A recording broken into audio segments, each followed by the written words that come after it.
उसने कहा था मैं कुलूजा इसार हासिल करूंगा।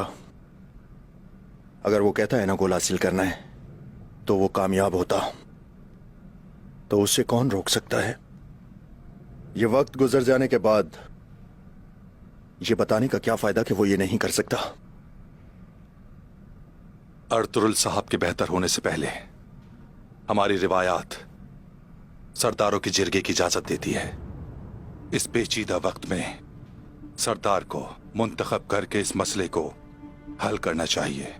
सरदार के बगैर उस्मान किसी की बात नहीं सुनेगा। क्या हमें यकीन है कि कबीले के सरदार उस्मान के हामी नहीं है? हम उन्हें सूरत हाल बताएंगे और अपने सरों पर मंडलाते खतरात जाहिर करेंगे।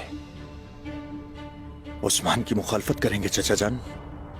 फिर हम जिला वतनी समेत हर रास्ता अपनाएंगे और अगर जरूरत पड़ी तो हम कबीले की खुशहाली के लिए खून बहाने से भी गुरेज नहीं करेंगे।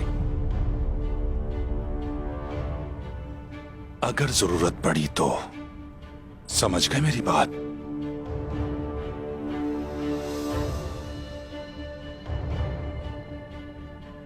और बमसी साहब, बात यहां तक पहुंचने से पहले हमें उन्हें कायल करना होगा। यह काम तुम्हें करना होगा।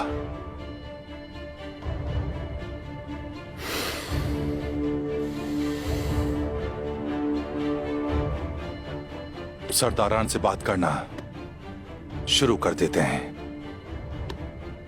अच्छा ख्याल है चचा जान, बात करते हैं।